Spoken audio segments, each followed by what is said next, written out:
Tuhan sertamu. Dan sertamu juga. Inilah Injil Tuhan kita Yesus Kristus menurut Yohanes. Dimuliakanlah Tuhan. Pada hari ketiga ada perkawinan di Kana yang di Galilea, dan ibu Yesus ada di situ. Yesus dan murid-muridnya diundang juga ke perkawinan itu. Ketika mereka kekurangan anggur, ibu Yesus berkata kepadanya, "Mereka kehabisan anggur." Kata Yesus kepadanya, "Mau apakah engkau daripada aku, ibu? Saatku belum tiba." Tetapi ibu Yesus berkata kepada pelayan-pelayan, "Apa yang dikatakan kepadamu, buatlah itu." Di situ ada 6 tempayan yang disediakan untuk pembasuhan menurut adat orang Yahudi. Masing-masing isinya 2-3 buyung. Yesus berkata kepada pelayan-pelayan itu, "Isilah tempayan-tempayan itu penuh dengan air." Dan mereka pun mengisinya sampai penuh. Lalu kata Yesus kepada mereka, "Sekarang cedoklah dan bawalah kepada pemimpin pesta." Lalu mereka pun membawanya. Setelah pemimpin pesta itu mengecap air yang telah menjadi anggur itu, dan ia tidak tahu dari mana datangnya, tetapi pelayan-pelayan yang mencedok air itu mengetahuinya, ia memanggil mempelai laki-laki dan berkata kepadanya, "Setiap orang menghidangkan anggur yang baik dahulu, dan sesudah orang puas minum, barulah yang kurang baik. Akan tetapi engkau menyimpan anggur yang baik sampai sekarang." Hal itu dibuat Yesus di Kana yang di Galilea sebagai yang pertama dari tanda-tandanya, dan dengan itu ia telah menyatakan kemuliaannya, dan murid-muridnya percaya kepadanya. Demikianlah Injil Tuhan. Terpujilah Kristus. Permenungan kita pada kesempatan ini bekerja sama. Injil yang baru saja kita dengar mengetengahkan kepada kita perihal sama-sama mengerjakan. Kota Kana adalah sebuah kota kecil pada zaman Yesus. Tetapi kota itu menjadi penting karena Yesus mengadakan mujizat yang pertama di kota itu, yakni mengubah air menjadi anggur. Menurut Injil Yohanes, Yesus, Maria, dan para murid ikut diundang ke pesta itu. Tidak dikatakan apakah mereka bersama-sama datang ke pesta itu. Juga Injil tidak menceritakan apakah ada kaitan kekerabatan antara Yesus, Maria dengan yang berpesta. Tetapi yang jelas, Yesus, Maria, dan para murid bersama-sama memberikan perhatian kepada yang berpesta itu. Apa yang dilakukan oleh Yesus, Maria, dan para murid di pesta di Kana? Dengan peranan masing-masing, mereka berbuat demi kesuksesan pesta. Maria begitu cepat memperhatikan situasi pesta, yakni mereka yang kekurangan anggur. Para murid yang diyakinkan oleh Maria ikut mengisi air dalam beberapa tempayan. Yesus sebagai yang diutus oleh Allah memberkati air. Tindakan kebersamaan dan kerjasama yang insani dan ilahi ini melahirkan sebuah mujizat, yakni air berubah menjadi anggur. Kita tahu bahwa anggur dalam pesta ada orang Yahudi adalah hal yang amat penting. Dengan kata lain, anggur harus tersedia. Jika anggur tidak cukup dalam pesta orang Yahudi, hikmah pesta itu pasti akan berkurang. Pesta itu menjadi kurang bermakna dan kurang meriah. Mungkin saja orang yang datang ke pesta akan bersungut-sungut, dan barangkali akan cepat pulang. Anggur adalah sesuatu yang amat penting dan harus ada dalam pesta orang Yahudi. Sama halnya dengan orang Batak. Jika dalam pesta orang Batak tidak ada makan bersama, tidak ada nasi, tidak ada satsang, dan tidak lengkap perjabaron atau bagian tertentu dari daging babi atau kerbau yang dibagi-bagikan kepada kekerabatan marga, yang berpesta itu akan dicap tidak beradab. Jadi satu hal yang paling menarik yang bisa kita renungkan dalam pesta pernikahan di Kana adalah pentingnya nilai kerjasama. Yesus, Maria, dan murid-murid Yesus sungguh melakukan kerjasama.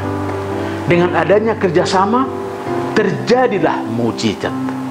Dengan adanya kebersamaan, persoalan yang amat besar pun bisa diatasi. Hasil kerjasama itu sungguh-sungguh membahagiakan keluarga yang berpesta.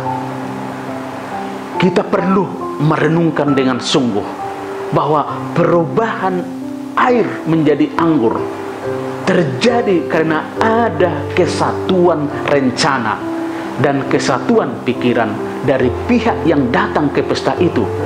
Ada kepedulian bersama, ada kesediaan untuk mengerjakan bersama, ada kemauan untuk saling melakukan apa yang bisa dilakukan, mempersatukan kemampuan masing-masing. Ada kemauan untuk saling melakukan apa yang bisa dilakukan. Akhirnya terjadi mujizat yang besar. Maria memberi hati sebagai seorang ibu yang penuh perhatian pada hal-hal yang paling dibutuhkan dalam pesta. Maria benar sebagai seorang ibu yang sungguh-sungguh memberi hati kepada keluarga yang berpesta. Maria benar-benar seorang ibu yang penuh perhatian, penolong yang ikhlas dan tulus. Dia seorang ibu yang peduli akan kesusahan. Dia seorang ibu yang tanggap melihat hal yang perlu dibantu dalam keluarga itu. Dan Maria benar-benar penolong yang dipilih oleh Allah. Kapasitas para murid yang menjadi tangan kanan Yesus juga diwujudkan pada saat itu, yakni mengisi air dalam beberapa tempayan. Tidak sia-sialah kehadiran para murid ke pesta itu.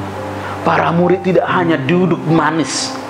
Mereka bukan hanya sebagai undangan biasa saja yang harus dilayani. Para murid ikut melakukan apa yang diusulkan oleh Maria, walaupun mereka sebenarnya bukan berperanan sebagai pelayan dalam pesta itu. Mereka menyadari status mereka sebagai murid-murid Tuhan yang siap melayani kapan dan dimanapun. Yesus sebagai utusan Allah ke dunia ini mewujudkan kehendak Allah, kehendak Bapanya, yakni memberkati air yang dikumpulkan para murid itu. Kekuatan yang berasal dari Allah Bapa diwujudkan Yesus di kota Kana.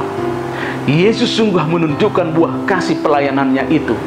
Akhirnya kecemasan tuan pesta diatasi dengan perubahan air menjadi anggur. Dalam kebersamaan lahirlah misteri yang memenuhi kegembiraan. Dalam sebuah tindakan kerjasama nampak kehidupan yang mampu menggenapi segala kekurangan yang ada. Dalam kerjasama lahir kegembiraan dan kehidupan. Di mana ada kerjasama, di situ ada kehidupan. Lewat kerjasama, pekerjaan seberat apapun bisa dituntaskan.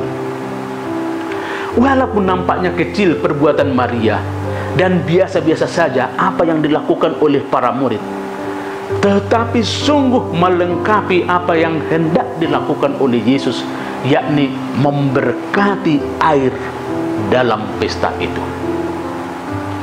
Kerjasama adalah inti dari kehidupan manusia. Dampaknya amatlah besar. Yang berpesta tidak berkekurangan. yang berpesta tidak merasa malu menghadapi para tamunya. Kesediaan untuk bekerja sama melahirkan mukjizat besar, yakni menciptakan kegembiraan dalam suasana sulit. Saudara, saudari yang terkasih, pesta perkawinan di Kana adalah suatu cerminan kehidupan kita di dunia ini. Peziarahan kita di dunia ini adalah sebuah pesta kegembiraan. Kehidupan di dunia ini adalah pesta besar bagi semua manusia. Dalam menjalankan pesta kita di dunia ini, yakni selama peziarahan kita di dunia ini, selalu ada yang tak bisa kita atasi. Kita selalu menghadapi kesulitan. Terkadang kita mau mencari anggur yang lebih baik, artinya sesuatu yang lebih berharga, namun kita sulit menemukannya. Terkadang kita ingin mencari anggur yang terbaik, artinya kita mau menunjukkan kualitas hidup kita yang lebih mantap, lebih baik, lebih berharga, namun sulit kita wujudkan. Bahkan kita sering kekurangan anggur, kekurangan sesuatu hal yang amat penting dalam kehidupan, sesuatu yang amat berharga dalam perjalanan hidup kita, sesuatu yang menentukan dalam seluruh perjuangan kita. Kita terkadang berangan-angan mendapat buah yang besar, tetapi kita tidak menemukannya. Kita sering kekurangan anggur, artinya kekurangan inti kehidupan, kekurangan fondasi hidup, kekurangan pengikat hati dan perasaan, kekurangan hal yang menghangatkan roh dan jiwa. Menurut saya, semuanya bisa tercapai bila kita selalu menunjukkan kerjasama. Jika kita senantiasa mau kerjasama, semuanya akan kita lakukan. Kerjasama dan kesatuan adalah sesuatu yang amat berharga dalam kehidupan kita. Jika kita menampakkan kesatuan dan kerjasama yang baik, mukjizat bisa kita lakukan. Jika kita bersatu, kita pasti bisa menghempang sungai yang besar. Kita pasti bisa memadamkan api yang besar. Kita pasti akan sanggup meratakan tanah yang berbukit-bukit dan akan sanggup menimbun lembah yang dalam. Hal ini bisa kita gambarkan dengan lidi. Jika kita memegang sebuah lidi dan menggeser batu dengan satu lidi tersebut, batu sekecil apapun tidak akan dapat bergeser. Tetapi jika kita mengumpulkan ratusan lidi dan mengikat lidi-lidi tersebut dengan kuat dan rapi, maka kita akan sanggup menggeser batu yang besar. Pada kalian berdua, apakah yang hendak saya sampaikan kepada kalian dalam pesta pernikahan ini? Menurut saya, satu hal yang penting dan berharga yang mesti saya pesankan kepada Anda berdua adalah bangunlah kesatuan dan kerjasama dalam rumah tangga kalian. Tunjukkanlah dalam hidup berkeluarga kerjasama yang baik. Hidup berkeluarga adalah suatu seni menata kesatuan yang harus diusahakan seorang ibu dan seorang bapak. Kesatuan dan kerjasama itu menjadi inti dan dasar hidup berkeluarga mulai dari awal sampai akhir. Jika kalian sungguh-sungguh berusaha bekerja sama dengan baik, mempunyai kesatuan ide dan pandangan, kalian pasti akan sanggup melakukan pekerjaan sebesar apapun. Ingatlah bahwa rumah tangga tidak selalu berjalan mulus. Kamu akan sering menghadapi kerikil-kerikil tajam, cobaan, kesulitan, salib dalam rumah tangga. Kamu tidak pernah lepas dari segala macam kesulitan. Kamu akan sering mengalami tantangan dan cobaan, baik yang datang dari luar maupun dari dalam keluargamu sendiri. Oleh karena itu, kamu harus menunjukkan kerjasama. Kamu harus bersatu menghadapi segala sesuatu. Dan jangan cenderung bekerja sendiri, mengurusi diri sendiri, memperhatikan kemauan sendiri, memikirkan apa yang dikehendaki sendiri. Kalau begitu, kamu tidak akan kuat menghadapi cobaan dan godaan. Bangunlah kepentingan bersama dalam keluarga. Usahakanlah supaya dalam keluarga terjalin kerjasama dan saling mendukung serta saling melengkapi. Lupakan pola hidup yang mementingkan diri sendiri. Singkirkan hidup egois. Moga-moga kesatuan, kerjasama, dan hati yang sama sungguh bertumbuh subur dalam keluarga kalian. Ingatlah apa yang dikatakan oleh Rasul Paulus. Aku menanam, Apolos menyiram, tetapi Allah yang memberi pertumbuhan. Karena itu yang penting bukanlah yang menanam atau yang menyiram, melainkan Allah yang memberikan pertumbuhan. Rasul Paulus menekankan pentingnya kerjasama dan kesatuan dalam pelayanan, mengerjakan apa yang bisa dikerjakan, dan Allah akan memberkati semuanya. Kalian adalah dua pribadi yang membentuk satu keluarga. Tetapi dalam keluarga kalian telah menjadi satu, maka bersatulah mencari anggur yang terbaik. Allah telah menganugerahkan berbagai kemampuan kepada kalian berdua. Allah telah memberikan berbagai talenta, bekal hidup, bakat, dan kebijaksanaan lain. Tugas utama kalian adalah menyatukan segala kekayaan itu dalam mencari hal yang berharga bagi keluarga kalian. Dengan cara inilah diwujudkan kekuatan keluarga untuk membangun rumah tangga yang sejahtera. Ramulah semuanya untuk mencari anggur yang terbaik dalam keluarga, yang nyata dalam kasih, kegembiraan, dan kedamaian. Moga-moga kalian berdua sungguh-sungguh mampu dan sanggup menanamkan kesatuan dan kerjasama dalam keluarga kalian. Dengan demikian, apa yang kalian cita-citakan bisa tercapai. Keluarga pasti bergembira dan bersuka cita. Akhirnya keluarga akan menjadi rumah tangga yang berbahagia, terhormat, dan bisa menjadi contoh bagi banyak keluarga lain. Amin.